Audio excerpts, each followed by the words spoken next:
ዛሬ ሚስቴን ሰርፕራይዝ አደርጋታለሁ። እንኳን ደስ አላችሁ፣ እንኳን ደስ አላችሁ፣ እንኳን ደስ አላችሁ። ንብረት ለሚሉ ሰዎች ምሳሌ ይሆናል ብዬ አስባለሁ። ይኸው አንብቢው፣ እያንዳንዱን ገጽ እየከፈትሽ። የቀለድክብኝ ነው። ኧረ የቀለድኩ አይደለም። ነይ ደስ ይበልሽ እንጂ ተደሰችልኝ። ያት ደግሞ ማልቀስ አይቻልም። እማ ደግሞ ይህ ስነ ስርዓት አድርጊ። ምን ሆነሻል? አስተካክለዋለሁ። ያንገራገረች እሱንም አስተካክለዋለሁ። አሁን እንዳታለቅሽ የረ ስለፈጠረሽ።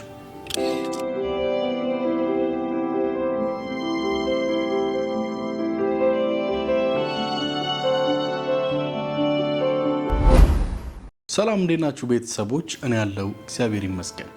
ዛሬ በቤቴ የገባሁት አዲስ ነገር ወደ እናንተ ይዤላችሁ ልመጣ ነው።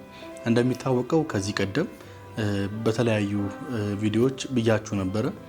እማን እክሳት አለው ከወለደች ጀምሮ ምንም አይነት ስጦታ ሰጥቻት አላቅም ብያችሁ ነበረ። ዛሬ ግን ከእግዚአብሔር ጋር ያንን ስጦታ ለማሳካት ጫፍ ደርሻለሁ። እንግዲህ አሁን ቤት ነው ያለሁት። አንድ ቦታ ከኔ ጋር አብረን እንሄዳለን። ከሄድንበት ቦታ ስንመለስ በእርግጠኝነት ተሳክቶ ለእማም ደግሞ ስጦታችንን ይዘን የምንመጣ ይሆናል ማለት ነው። እማን ደግሞ ሰርፕራይዝ ለማድረግ ለገንዘብ ነው እንዴ ይሄ ሁሉ ነገር የሚያስብል ትልቅ ስጦታ ይዤላት የምመጣ ይሆናል። ውድ ቤተሰቦቼ እንኳን ደስ አለ እንደምትሉኝ እርግጠኛ ነኝ። እሷም ደግሞ ደስ እንደሚላት እርግጠኛ ነኝ። ትልቅ ስጦታ ነው፣ በጣም ትልቅ ስጦታ ነው። እስከ መጨረሻ ካያችሁት ስጦታውን መጨረሻ ላይ ነው የማደርገው። ስለዚህ እስከ መጨረሻ ማየት አለባችሁ። እስከ መጨረሻ ካያችሁት ይህንን ልዩና ድንቅ ስጦታ ለባለቤቴ ወይም ደግሞ ለእማዬ የምስጣት ይሆናል። ውድ እና የተከበራችሁ የኔ ቤተሰቦች አሁን አንዲት ቦታ ደረስ ብለን የምንመጣ ይሆናል። እስከ መጨረሻው ተከታተሉን። እንግዲህ ሰርፕራይዝ ለማድረግ በጣም ጓግቻለሁ። ስለዚህ ውድ ቤተሰቦች አሁን ወደ ስጦታው ቦታ እንሄዳለን። እስከ መጨረሻው ተከታተሉኝ።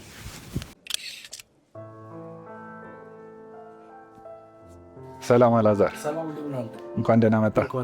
አረፍ በል።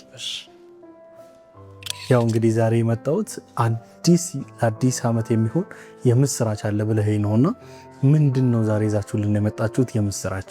ይሄን ለማወቅ ነበር። በጣም ጥሩ። ኮምፓስ ፕሮፐርቲ እንባላለን። በኮንስትራክሽን ዘርፍ ላለፉት 10 ዓመታት የትልልቅ ሪል ስቴቶች የጀርባ አጥንት ሆነን የቆየ ነው። አሁን ደግሞ ራሱ ኮምፓስ ፕሮፐርቲስ ሙሉ ለሙሉ ወደ ሪል ስቴቱ ዘርፍም ገብቶ ለደንበኞቹ ቤቶችን፣ የንግድ ሱቆችን ለማስረከብ በዝግጅት ላይ ይገኛል። ስራዎችን እየሰራ እንገኛለን። በዚህ ዘርፍ ደግሞ በጣም አሪፍ። የጀርባ አጥንት ስትል በጣም ጥሩ። እንግዲህ ትልልቅ የሚባሉ ሪል ስቴቶች የምታውቃቸው ከሆነ ለምሳሌ አያት ሪል ስቴት፣ ጊፍት ሪል ስቴት፣ ፓልም እንዲሁም አሚባራ፣ ኢስት አፍሪካን ለነዚህ ሪል ስቴቶች ከኮንስትራክሽን ላይ ከቤዝመንት ጀምሮ ሙሉ የስትራክቸር ስራዎችን በመስራት እያስረከብ እንገኛለን። አሁንም ከዚህ ቀደምም ስናስረክብ ቆይተናል። ስለዚህ በኮንስትራክሽኑ ሰፊ ልምድ አለን። አሁን ደግሞ ያንን ኮንስትራክሽን ልምድ ይዘን ሪል ስቴቱ ላይ ገብተን የራሳችንን ፕሮጀክቶች መገንባት ጀምረናል። የሆነ ስራ ተሰርቷል ሲባል የሚታይ ነገር ይፈልጋሉ። ስለዚህ እናንተ ደግሞ ኮምፓስ ፕሮፐርቲዎች ከዚህ ቀደም ምን ሰርታችኋል፣ ምንስ አስረክባችኋል የሚለውን ማወቅ ፈልጋለሁ። የቄራና የመስቀል ፍላወር ፕሮጀክታችን ወደ መረከቡ እየሄዱ ነው። በቀጣዮቹ 2 ወራት ውስጥ ሙሉ ለሙሉ ተጠናቀው ለነዋሪዎች የሚረከቡ ናቸው ሁለቱ ሳይቶቻችን። የካሳንቺሱን ደግሞ 5 ቤዝመንት ሙሉ ለሙሉ ጨርሰን አሁን ግራውንድ ላይ ደርሰናል። ከዚህ በኋላ ወደ ላይ መገንባት ነው የሚቀረን። የአትላስ ደግሞ ማዶ ሆቴል ጀርባ የሾሪንግ ስራ ጨርሰናል። መስከረም መጨረሻ ላይ ቁፋሮ እንጀምራለን። ክረምቱ ሲወጣ ቁፋሮ እንጀምራለን። እሱኛውም ሳይት ላይ ምን አማራጭ አላችሁ?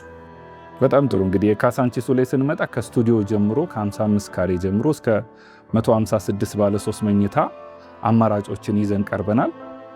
እንዲሁም አትላስ ላይ ከ80 ካሬ ባለ 1 መኝታ ጀምሮ እስከ 165 ባለ 3 መኝታ ድረስ የካሬ ሜትር አማራጮችን ይዘን መጥተናል። ምንድን ነው የእናንተ አሁን እየተገነባ ያለው ኮንስትራክሽን ቢልዲንግ ምን አዳዲስ ነገሮችን ወይም ደግሞ ምን ሰዎች ማህበረሰቡ የሚያስፈልጋቸውን ምን ይዞ መጥተዋል? በጣም ጥሩ። እንግዲህ አንድ ዘመናዊ ህንፃ ሊያሟላው ይገባል ብለን የምናስባቸውን ከዋን ቱ ዋን ፓርኪንግ ጀምሮ ኢቪ ቻርጅ ማድረግ የምንችልበት ኤሌክትሪክ ቬሂክሎችን ቻርጅ ማድረጊያ ቦታዎች፣ መጨረሻ ወለላቸው ላይ ደግሞ ሁሉም ላይ በጣም በዘመናዊ ሁኔታ የተሰራ ቴራስን አድርገን ነው የምናስረክበው። ባካፕ ጄኔሬተር፣ ሊፍቶችን፣ የአደጋ ጊዜ መውረጃዎችን እንደዚህ ያሟላ። ከዛ ባለፈ ደግሞ ኮሪደሮቹ ሰፋ ብለው የተሰሩ በደንብ ለመመላለሻ ምቹ የሆኑ ሁሉም ቤቶቻችን የተፈጥሮ ብርሃንን እንዲያገኙ ተደርጎ የተሰሩ ናቸው። ለልጆችስ ምን የሚመች ነገር አለ? በጣም ጥሩ። እንግዲህ ለልጆች ጊዜ ማሳለፊያ ቴራስ ላይ ሰፊ የመዝናኛ ቦታዎችን ያካተተ ነው። ጊዜ የሚያሳልፉበት፣ የሚያነቡበት፣ የሚጫወቱበትን ቦታዎችን ያሟላ ቴራስን ነው የምናስረክበው። ኦኬ። እንዴት ነው የአከፋፈል ሲስተሙ? በጣም ጥሩ። እንግዲህ አከፋፈል ሲስተምን በተመለከተ ከ10% ቅድመ ክፍያ ጀምሮ የክፍያ አማራጮች አሉን። ስለዚህ ግንባታውን ሂደትም እንዲሁም ደግሞ ቀነ ገደብንም ያካተተ ነው የሚሆነው። ስለዚህ አንድ ሰው ግንባታው መድረሱን ብቻ ሳይሆን የቀነ ገደብም ጊዜ እንሰጠዋለን። ሁለቱንም አማራጭ ይዘን መምጣታችን አንዱ ያከፋፈል ላይ ለየት ያደርገናል። ብዙ ጊዜ ሪል ስቴት ላይ የተለመደው ወይ በቀነ ገደብ በየ4 ወሩ ወይ በየ3 ወሩ የክፍያ አማራጭ ይኖረዋል፣ ወይም ደግሞ ግንባታን መሰረት ያደረገ 4ኛ ፎቅ ደርሷል 8ኛ 12ኛ እያለ መድረሱን ብቻ አይቶ በፍጥነትም ቢደርስ ወዲያው መክፈል የሚገደድበት ሁኔታ ነው። እኛ ጋር ግን ግንባታውን መድረሱን የሚያህል ከዛ ባለፈ ደግሞ ለእያንዳንዱ ግንባታ በጊዜ ደረጃ እንሰጠዋለን። ከ3 ወር ያላነሰ ለእያንዳንዱ ግንባታ ጊዜ እንሰጠዋለን ማለት ነው። ከሀገር ውጭ ያሉ ሰዎች እንዴት ነው ከእናንተ ጋር ኮሙኒኬት አድርገው ይሄንን ግዢ መፈጸም የሚችሉት? በጣም ጥሩ። ከሀገር ውጭ ያሉ ደንበኞቻችንን ውሉን ሙሉ ለሙሉ አዘጋጅተንላቸው በመላክ እዛ ሆነው ፈርመው በዲኤችኤልም በተለያየ መንገዶች ልከውልን እዚሁ መዋዋል ይችላሉ። ክፍያውንም ባሉበት ሆነው መክፈል የሚችሉባቸውን ምቹ አማራጮችን አመቻችተናል። ስለዚህ የግዴታ ወኪል ሊፈርምላቸው አይገባም። ወኪል መጥቶ ማየቱን መጎብኘቱን ብቻ አድርጎ እነሱ ባሉበት ሆነው መጨረስ የሚችሉበትንም አማራጭ ይዘን መተናል። ኮምፓስ ፕሮፐርቲ ምን ልዩ ያደርገዋል? በጣም ጥሩ። ቅድም እንዳልኩ የኮንስትራክሽን ልምድ መኖሩ እንዲሁም ለትልልቅ ሪል ስቴቶች መገንባቱ አንዱ ኮምፓስን የሚለየው መሰረታዊ ነገር ነው። እንግዲህ የኮንስትራክሽን ድርጅታችን የኮምፓስ ኮንስትራክሽን አንዱ መመሪያ በጊዜው ማድረስ መዘግየት ነው በሚል ነው መመሪያ ግንባታውን የሚያካሄደው። ስለዚህ በጊዜ ማድረስ መዘግየት ነው ካለ በቀድሞ የማድረስ ልምድም ያለን በዋነኝነት ይህን መስቀል ፍላወር ላይ 14 ፎቅ የራሳችንም ስንገነባ በ8 ወር ጊዜ ነው ግንባታውን የጨረስ ነው። ስለዚህ በፍጥነት የመገንባቱ ብቃቱ ልምዱ ያለው ትልቅ የኮንስትራክሽን ካምፓኒ ሲስተር ካምፓኒያችን መሆኑ አንዱ የሚለየን ነገር ነው። ከዛ ባለፈ የካሬ አማራጮች መኖራቸው ከ55 ካሬ ሜትር ጀምሮ እስከ 165 ሁሉንም የህብረተሰብ ክፍል ያማከለ ከስቱዲዮ ጀምሮ አማራጭ ገን መምጣታችን ነው። ሌላው ከዋጋ ጭማሪ ጋር በተገናኘ ምንም አይነት ነገር አለመኖሩ ነው። ለምሳሌ የብረት ዋጋ፣ የሲሚንቶ እንደዚህ ሊጨምሩ ይችላሉ። አንተ ግን በገዛህበት በተዋልክበት ዋጋ ነው ቤትህን የምትረከበው። ይቅርታ በጣም ይህንን ጥያቄ ብዙ ሰዎች ያነሱታል እና ከምንም በላይ ዋናው ነገር ምን መሰለህ፣ ጊዜ ሲጨምር ቀናቶች ሲገፉ የዶላሩ የምኑ እና ወጪ ገቢው ስለማይታወቅ ክፍያ ከፍለው ከጨረሱ በኋላ መጨረሻ ላይ ምን ይላሉ? ተጨማሪ ክፍያ ያለባቸው የሚሉ ሰዎች ድርጅቶች አሉ እና እናንተ ጋር ይህ ያላችሁት ማለት ምንም አይነት ጭማሪ የለውም ያላችሁት እንትኑ ላይ ያለ አግሪመንቱ ላይ ውሉ ላይ ይሄ ውላችን ላይ በግልጽ የተቀመጠ ነው። ከዶላር የዋጋ መጨመር ጋር የተገናኘ እንዲሁም ከማንኛውም የግንባታ እቃዎች መጨመር ጋር በተገናኘ ምንም አይነት የዋጋ ለውጥ አያጋጥመውም። ስለዚህ አንድ ሰው በእቅዱ መሄድ ይችላል ማለት ነው። ስለዚህ እሱ አንዱ የሚለየን ነው። ሌላው እያንዳንዱ ሰው ከኛ ጋር ውል በሚያደርግበት ጊዜ መሰረታዊ የሚባሉ ዶክመንቴሽኖችንም አብረን ነው የምንሰጠው። ካርታውን፣ የግንባታ ፍቃዱን፣ ቲን ነምበሩን፣ ንግድ ፍቃዱ እንደዚህ የመሳሰሉትን የኮምፓስ ፕሮፐርቲስን አብረን አያይዘን ነው ውሉ ጋር የምንሰጠው። ስለዚህ ይሄኛውም አንዱ ኮምፓስን የሚለየው ነው ብለን ማየት እንችላለን። ያው የሌላው የሎኬሽኖቻችን ናቸው። ቤቶቹን እየገነባንበት ያለ ነው አትላስ ማዶ ሆቴል ጀርባ ላይ እንዲሁም ካሳንቺስ ነው። እነዚህ ቦታዎች ደግሞ ከተማችን ላይ ፕራይም ሎኬሽን የሚባሉ ናቸው። ብናከራየውም ነገ መልሰን እንሽጠውም ብንል አንድ ትልቅ ተጠቃሚነትን የሚሰጠን ቆንጆ ቦታዎች ላይ ነው ያለው።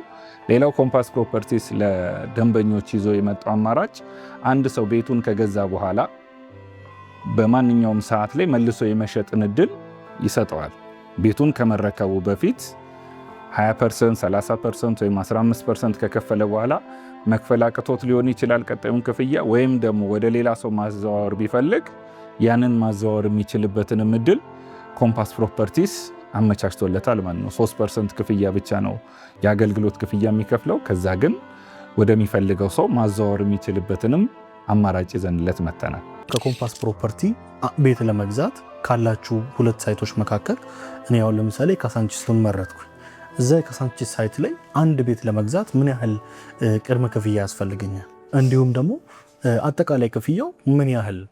በጣም ጥሩ። እንግዲህ በቅድመ ክፍያ ደረጃ ዝቅተኛው ቅድመ ክፍያ ከ948 ሺህ ብር ጀምሮ ዝቅተኛ ቅድመ ክፍያ በመክፈል ቀሪውን በግንባታ ሂደት እየከፈልክ መሄድ የምትችልበት አማራጭ አለ።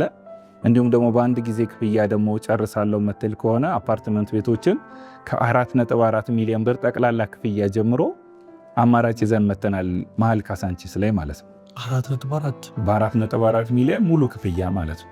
ያው እንደሚታወቀው ያው በቅርቡ ነው ባለቤቴ የወለደችውና እሷንም ትንሽ ካስደሰትኳት ብዬ ነው ወደ እናንተም የመጣሁት። እናንተም ደግሞ አዲስ ነገር አለ እንዲሁም ደግሞ የተለያዩ ዲስካውንቶች አሉ ብለህ ነበርና ይህን ዲስካውንት ተጠቅሜ ሚስቴን ለማስደሰት ነው ወደ እናንተ የመጣሁት። ግን ያው አንድ ነገር አለ፣ ካላየው አልከፍልም። ጥሩ። አንድ ጎበዝ ሽያጭ ባለሙያ አለ፣ ሙባረክ ይባላል። እሱን ልመድብልህና በደንብ ያሳየህና መልሰን እንገናኛለን ከኔ ጋር። እንኳን ደህና መጣ ወደ ሳይታችን። ያው አብዛኛውን ነገሮች ቢሮ ላይ ብዙ አውርታችኋል ብዬ አስባለሁ። ያው አንተም ካላየው አላምንም ስላልክ ተመልካቾቻችንም እንዲመለከቱት እንግዲህ እንደምታየው የካሳንቺስ ፕሮጀክታችን ነው። እንደምትመለከተው በደንብ ፕሮግረስ ያደረገ ነው። አሁን በጥቂት ጊዜ ውስጥ ነው እንደዚህ ፕሮግረስ ያደረገው ማለት ነው። ኦልሞስት 5 ቤዝመንት ነው ያለው። 5 ቤዝመንቱን ሰርተን አጠናቀናል። ኦልሬዲ ወደ ላይ ከፍ ብለናል። አብዛኛው ደግሞ የኮንስትራክሽን ካየ ዋናው ፓርቱ ግራውንድ ነው። አይሚን ቤዝመንቱ ነው። የቤዝመንቱ ስራ ነው በጣም ብዙ ጊዜ የሚቆየው። የቤዝመንት ስራ ከሰራ በኋላ ሌላውን በጥቂት ጊዜ ውስጥ ወደ ላይ መስራት ይቻላል። ብዙ ጊዜ ስትረግል የሚያደርገው አንድ ኮንስትራክሽን ካምፓኒ ሲሰራ ቤዝመንቱ ላይ ነው እና እሱን ኦልሬዲ ሰርተን ጨርሰናል። እንግዲህ አካባቢውንም እንደምታውቀው ያው ካሳንቺስ ለሰዎች ማብራራት ምንድነው ለቀባሪው ማርዳት ነው እንደሚባለው አለ አይደል? ልክ እንደዛ ነው። ካሳንቺስ በጣም የሞቀ የደመቀ ሰፈር ነው። በተለይ ደግሞ አሁን ፕሮጀክቶች ከተሰሩ በኋላ የኮሪደር ልማቱ ከተሰራ በኋላ በጣም ተፈላጊ እየሆነ ነው። በቅርብ ርቀት ደግሞ ስፖርት ፓርክ አለ ከጀርባ ማለት ነው። አዲስ እየተገነባ ያለ እየተሰራ ያለ ሰፊ የስፖርት ፓርክ አለ።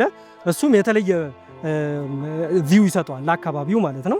ሶ አካባቢው ከፋሲሊቲ አንጻር ምንም የሚወጣለት አይደለም። እዚች ጋር ከፍ እንዳልክ ያው ኡራኤልን ማንም የማያውቀው የለም። ኡራኤል ቤተክርስቲያን አለ። ከዛ ደግሞ መስጂድም በዚሁ በአቅራቢያ ላይ አለ። የተለያዩ ሞሎች አሉ። እዚህ ትልልቅ ደግሞ ኢንተርናሽናል ሆቴሎች አሉ። ያው ካሳንቺስ በደንብ ይታወቃል። ኢንተርናሽናል ሆቴሎች አሉ በቅርብ ርቀት ላይ። ሶ እነዛም ስላሉ የአካባቢውን ቫልዩ በደንብ ነው ከፍ የሚያደርገው። ሶ እዚህ ላይ ሰፊ የካሬ አማራጮችን ያው ቢሮም ላይ ዲስከስ እንዳደረጋችሁት ሰፊ የካሬ አማራጮችን ያዘጋጀ ነው። ያው አፎርዴብል እንዲሆን አሁን ከፍ ሲል አንዳንድ ጊዜ ካሬው በጣም ሌክዠሪ የሆነና ሰዎች አፎርድ ማድረግ አይችሉም። ሶ እዚህ ላይ ከስቱዲዮ ጀምሮ ነው ያዘጋጀ ነው። ከዛ ባለፈ ደግሞ እዚህ አካባቢውን እንደምታውቀው የንግድ ሰፈር ነው። በተለይ ደግሞ የፊኒሽንግ እቃዎች በደንብ ይሸጣሉ። መብራቶች አሉ፣ አምፖል ይሸጣል። ከዛ ደግሞ እነዚህ የሽንት ቤት እቃዎች፣ ሌሎችም የፊኒሽንግ ሴራሚክ፣ እነዚህ የፊኒሽንግ የተባለ በደንብ የለመደ ነው። ካሳንቺስን የማያውቀው የለም። ሱቆችንም እዚህ ላይ አካተናል ከ15 ካሬ ጀምሮ ማለት ነው። ከ15 ካሬ ጀምሮ ሱቆችን እዚህ ላይም መግዛት ይችላሉ ማለት ነው። ስለዚህ የሱቅ አማራጮችም የተለያዩ ካሬዎችም አሉ ማለት ነው። ያው እዛም ዲስከስ አድርጋችኋል ብዬ አስባለሁ። ለበዓል ያወጣነው ዲስካውንት አለ፣ የ30% ዲስካውንት ማለት ነው። ያ ሶ ይሄ ለደንበኞቻችን ትልቅ እድል ነው። ለምን 10 ሚሊዮን ብር ቢሆን ለምሳሌ የቤቱ ዋጋ ኦር ደግሞ የሱቁ ዋጋ 30% ዲስካውንት አገኙ ማለት 100% በመክፈላቸው 3 ሚሊዮን ብር ኦሬዲ አትርፈዋል ማለት ነው። ሱቁ ላይም ፕላስ ደግሞ አፓርትመንቱ ላይም ኪራይ ማከራየት ይችላሉ። ለምሳሌ ሱቅ ሚኒመም ዋጋ እስከ 120 ሺህ ብር ይከራያል እዚህ አካባቢ ስለለመደ ማለት ነው። አፓርትመንቶች ደግሞ ለምሳሌ ባለ 2 መኝታ ከ110 ሺህ ብር ጀምሮ መከራየት የሚችልበት ነው። በደንብ የለመደ አካባቢ ስለሆነ ማለት ነው። እንዳየኸውም እንግዲህ ኃይሌ ዓለም የመጀመሪያ አዲስ አበባ ላይ በደንብ ይታወቃል። አሁን ካሳንቺስ ላይ ኃይሌ ዓለም ህንፃ ይታወቃል። እዛ አካባቢ ላይ ስለሆነ ያለው ግንባር ቦታ ነው። እንግዲህ ወደ ቢሮ ተመልሰን ከሱ ጋር ያለውን ነገር የምጨርስ ይሆናል። ስለሰጠኝ ኢንፎርሜሽን በጣም አመሰግናለሁ። ከገዛ በኋላ ደግሞ በደንብ እንገናኛለን እያስባለሁ። አመሰግናለሁ። እርግጠኛ ለመሆን ያክል እና በነገራችን መንገድ ያከፋፈል ሲስተሙ ቆንጆ ነው። ስሜን ያው ሬጅስትሬሽን ፎርሙን ሞልቼ ነው የጠበቅኩ። አሁን ቅድመ ክፍያውን ስታስገባ ውሉን ማዘዣ ነው ይሄ። እዚህ ላይ ስምን ጽፈት ፈርምበታለህ። የካሬ ሜትር ዋጋው ሁሉ ነገር እዚህ ላይ ተካቷል። ስለዚህ ውሉን ደግሞ ከሰዓት በኋላ ሬዲ አድርገንልህ ትፈራረማለህ። እስከዛ ሬጅስትሬሽን ፎርሟን ዛሬ እንግዲህ ቤት ገብቼ ነው ሰርፕራይዝ የምነግራት። እሺ ይስጥቀር የገዢ ስምና ፊት ላመትን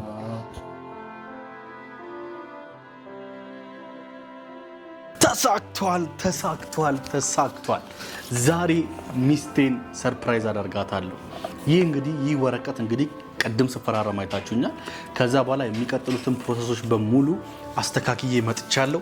ዛሬ ለሚስቴ አዲስ ቤት ቤት ስላችሁ ሙሉ አልከፈልኩም፣ ግን ደግሞ ለእሷ ቤት ገዝቼላታለሁ። የመጀመሪያ ቅድመ ክፍያም ቢሆን ከዚህ በኋላ ደግሞ አብረን ተጋግዘን ጠንክረን ካሳካ ነው የዚህ ቤት ባለቤት እንሆናለን ማለት ነው። ውድ ቤተሰቦቼ አሁን እጠራታለሁ፣ ይሄን ስጦታ ሰጣታለሁ። የእሷን ፊሊንግ አብረን እናያለን ማለት ነው። ሚስቴ ነይ። እንኳን ደስ አላችሁ፣ እንኳን ደስ አላችሁ፣ እንኳን ደስ አላችሁ። ተይውን አሁን ከዚህ በላይ በጣም የሚያስደስት ዜና ይዤልሽ መጥቻለሁ። ምንድን ነው ማለት ጥሩ ካሜራ ዛሬ ካሜራ ይዣለሁ። ለምንድን ነው ካልሽኝ መጀመሪያ ይህንን ስጦታ ላንቺ ሰጥሻለሁ። ንብረት ለሚሉ ሰዎች ምሳሌ ይሆናል ብዬ አስባለሁ። ይኸው አንብቢው፣ እያንዳንዱን ገጽ እየከፈትሽ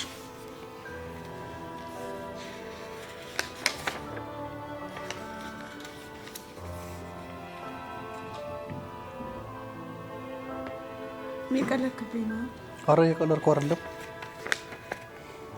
ቤት እኮ ነው።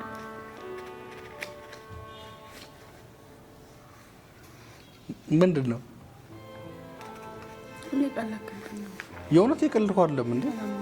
ይኸው ማህተብ አለው እኮ አንተና እናትህ እየቀለዳችሁብኝ ቢሆንስ? ለምን ቀልድብሻለሁ እኔ እንዴ? ኧረ ዘና በይ ሚስቴ። በእኔ ስም እኮ ነው፣ በአንተም ስም ብቻ እኮ በአንቺ ስም ነው ሲጀመር። ምን ሆነሻል? ነይ ደስ ይበልሽ እንጂ ተደሰችልኝ። ያት ደግሞ ማልቀስ አይቻልም። እማ ደግሞ ይህ ስነ ስርዓት አድርጊ። ምን ሆነሻል? የሰማችኝ ነው እኮ በቃ እንዳታለቅሺ በፈጣሪ። እማዬ እንጂ መደሰት እኮ ነው ያለብሽ። አስተካክለዋለሁ። ያንገራገረች እሱንም አስተካክለዋለሁ። አሁን እንዳታለቅሺ የረ ስለፈጠረሽ